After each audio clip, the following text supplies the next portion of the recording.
Hope you can hear me. So this rebuttal with Omarosa and President Trump is kind of a little hilarious to me a little bit. So Omarosa upset about Donald Trump because, oh, you know about my job that I was going to get fired. It was in jeopardy. John Kelly was the work of the Trump administration, wanted her to leave. Now Trump, in his mind, he like, okay, I didn't know nothing about this. I wanted you to stay. I didn't want you to leave. So I heard on the news that you're leaving.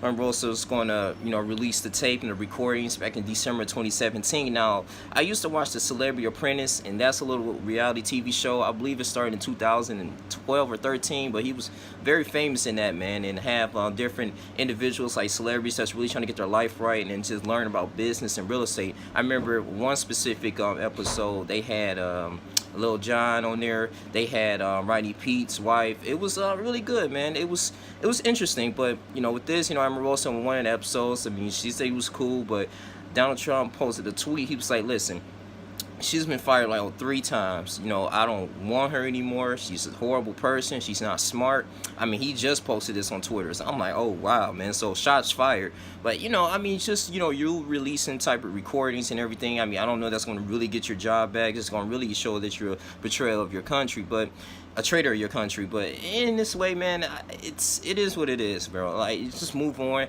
But at her, it's going to give her own platform, so she's going to speak about her things that goes on in the Trump administration. She's actually published a book. Same thing with James Comey, Truth, Lies, and Leadership. I was thinking about getting that on Barnes and Nobles, but the Truth, Lies, and Leadership book, it's about $29.99. So it's on Amazon2.com, but it's really just discussing, his career and how he was manipulated, I guess, by the Trump administration. Maybe, like I said, it could be a circus up there, but, President Trump has no chill. I just found this a little interesting, man, on CNN, but she all causing an uproar, cussing them out on Twitter, so it's kind of crazy, man. But if you guys follow this, you will understand. But I think what this is, just move on. It's really not that deep. You have some political experience working with him. Just, do your own platform, man. And that's the thing about black people. We got to be kind of independent in what we do. We always want to seek approval from other races of people when it comes to business or any type of ethics. And I think that for us to be really taken serious, like with this whole nail salon thing that happened in Brooklyn, we have to mess with our own people in a way. I mean, create our own dynasties.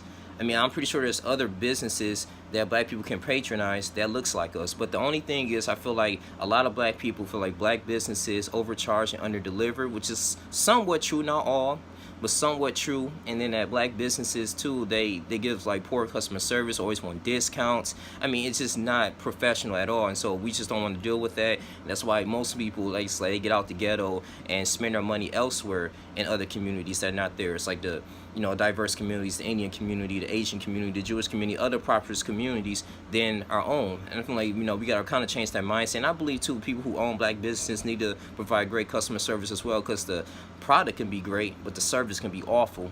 And, that's what it's the whole thing. I feel like we've just been wired subconsciously to not do for self in a way, But, the support of being pro-black is just loving your own people. It's not all about this Hotep stuff. It's good to learn about Egyptology, but at the same time, man, that can get kind of deep.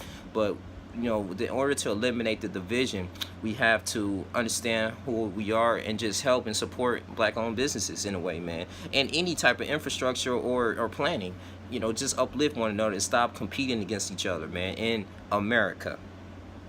So that's one of the solutions. But, just getting back on top with the Omarosa situation, man, I mean, just move on. I mean, I think this is going to be a Twitter battle. You know how President Trump is, man. He has no drill. So you just got to move on. John Kelly, he knew what was going on. They wanted her strategically gone. So they did a crazy job with that, though. But the Trump administration, man, they're going to continue to move forward, man, and just make these policies. Omarosa, it is what it is, man. Just get your book published. Shit, you might be on Oprah even got a show. You might be on the Jimmy Kimmel show. So who knows? But I just want to report this story on this, man. You guys continue to like, comment, subscribe. I'm gonna have the link in the description box. Thank you guys for everything, man. I love y'all. We out. Black people, we can do better, man. But we gotta mess with our own in a way. You get what I'm saying? In order for us to, people to respect us. And I'm not saying like just, be racist towards everyone, but at the same time, Chinese people got Chinatown, they got Mexican town, Asian. I mean, and you can't go out there and set up business and shops there, without being penalized, or they're not going to even support you. So it's just a culture shift. But that's all I gotta say, man. You guys like, comment, subscribe. Enjoy the rest of your day. I'm out.